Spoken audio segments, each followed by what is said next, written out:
Hello, ഞാനിവിടെ coffee ഷോപ്പിലുണ്ട്. അവിടെ നിൽക്കുവാണോ? ആ, കേറി വാ. Room number 510. അയ്യോ, റൂമിലേക്കൊന്നും ഞാനില്ല. അതെ, എനിക്ക് താഴോട്ട് ഇപ്പം ഇറങ്ങാൻ പറ്റില്ല. ഞാൻ പൈസ കൊടുക്കാനുള്ള ഒരു ടീം അവിടെ ഇരിപ്പുണ്ട്. ഒന്നുകിൽ അവന്മാർ പോണവരെ താനോടെ വെയിറ്റ് ചെയ്യും, അല്ലെങ്കിൽ കയറി പോരെ. ഞാനിവിടെ വെയിറ്റ് ചെയ്യാം. താൻ ഏത് കാലത്താണോ ചോദിക്കുന്നത്? ഇവിടെ നിന്ന് എത്ര പേര് കാണാൻ വരുന്നു, ആണുങ്ങളും പെണ്ണുങ്ങളുമായിട്ട്? താൻ കയറി വാടൂ. റൂമിലാവുമ്പോൾ ഞാനും കുറച്ച് റിലാക്സ്ഡ് ആവും.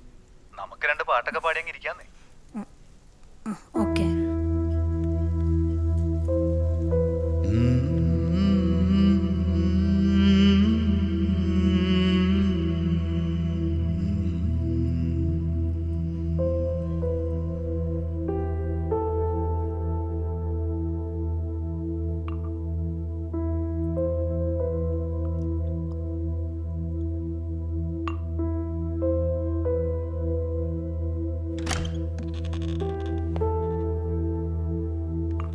ഡോക്ടർ രവി.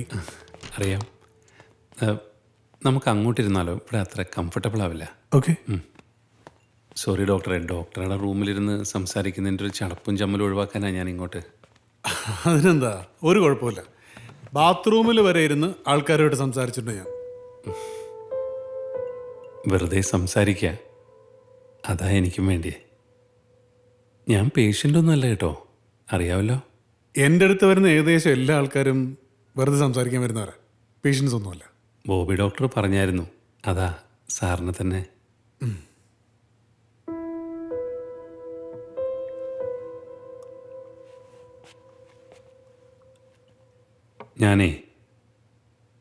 ഞാനൊരു കഥ പോലെ പറയാം. നെൽസൺ മാത്യു എന്ന എൻ്റെ പേര്. 41 വയസ്സ്. ഇടുക്കിയിലെ മുള്ളന്തണ്ടിലാണ് ജനിച്ചത്. അവിടെ തന്നെ ചെറിയ റോഡ് കോൺട്രാക്റ്റൊക്കെ ആയിട്ടാണ് തുടങ്ങിയത്. അയ്യോ, ഞാൻ ചോദിക്കാൻ മറന്നു, എന്നതാ കുടിക്കാൻ? ഞാൻ ബ്രാൻഡിയാ.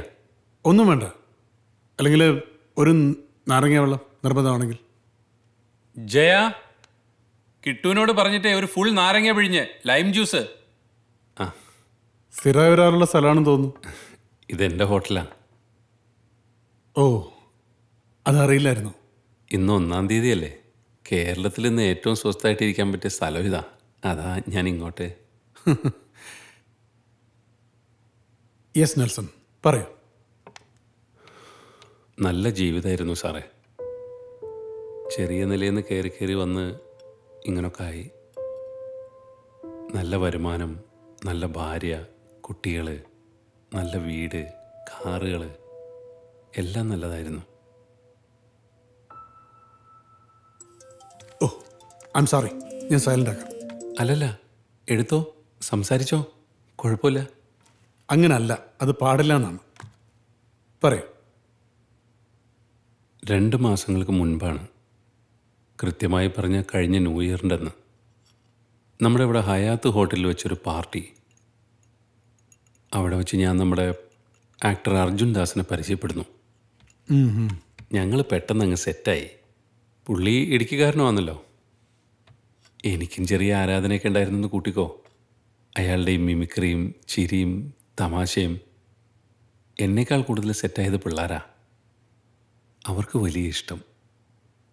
ഞങ്ങൾ പെട്ടെന്നങ്ങ് അടുത്തു. ഞങ്ങളുടെ ഫാമിലികൾ തമ്മിൽ നല്ല ചേർച്ചയിലായി. നല്ലൊരു കൊച്ച അയാളുടെ ഭാര്യ മായ. പിള്ളേരും അതെ, പ്രത്യേകിച്ചും ആ ഇളയത് അച്ചു.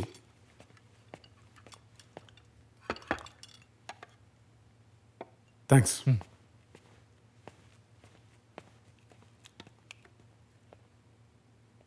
ഞങ്ങളെവിടെയെങ്കിലുമൊക്കെ പുറത്തു പോകുമ്പോൾ ഞങ്ങളുടെ മക്കളെ നോക്കാനിരിക്കുന്ന ആയയ്ക്കും പിന്നെ ട്യൂഷൻ പഠിപ്പിക്കാൻ വരുന്ന സാറിനെയൊക്കെ നോക്കാൻ വേണ്ടി ഒരു കരുതലിന് ഞാൻ വെപ്പിച്ചതാ ഞങ്ങളുടെ ലിവിങ് റൂമിലെ CCTV.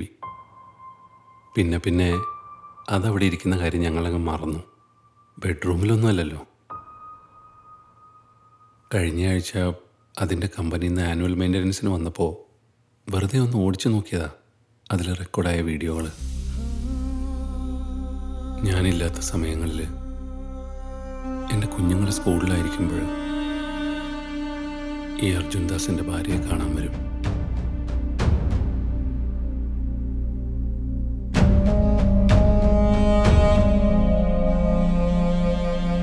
എൻ്റെ ഭാര്യയെ കാണാൻ ഇച്ചിരി നല്ലതാ സാറേ. പാവപ്പെട്ട വീട്ടിലായിരുന്നു, പക്ഷെ കാണാൻ നമ്മുടെ പഴയ ശോഭനയുടെ ഒരു സൈഡ് കട്ടൊക്കെ ഉണ്ട്. കാണാൻ മാത്രമല്ല സാറേ, അവൾ നല്ലതായിരുന്നു. ഇവനാ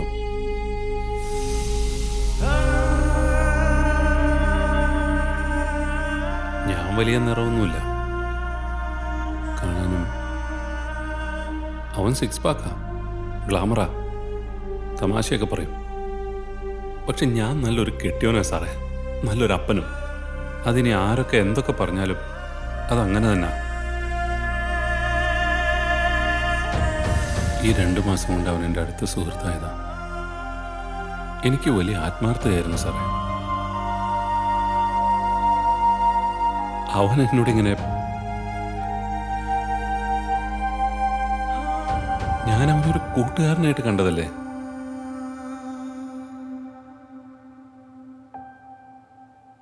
സാറേ, ഡോക്ടറെ, ഞങ്ങളെന്നും മക്കളോട് ഒരുമിച്ചിരുന്ന് TV കാണാറില്ല. ഞങ്ങളുടെ സോഫയിൽ അവർ രണ്ടുപേരും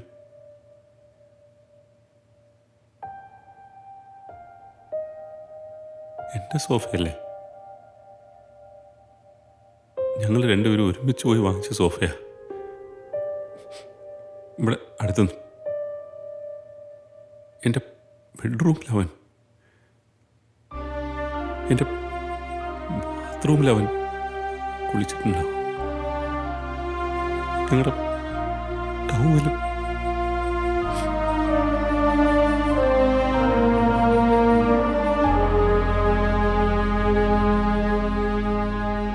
അവക്കങ്ങനെ ഒരു ഇഷ്ടം വന്നത് ഞാൻ അറിഞ്ഞില്ല. സത്യം, ഒരു മാറ്റമില്ലായിരുന്നു ഒന്നിനും. അവള് പഴയതുപോലെ തന്നെ എൻ്റെ അടുത്ത്. അത് ഓർക്കുമ്പോഴാണ് തകർന്നു പോകുന്നത്. അങ്ങനെയൊക്കെ പറ്റുമോ?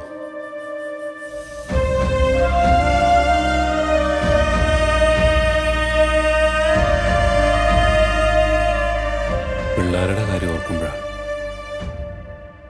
അവർ രണ്ടുപേരും അമ്മക്കുട്ടികളാണ്. പക്ഷെ അവളുമായിട്ട് ഇനി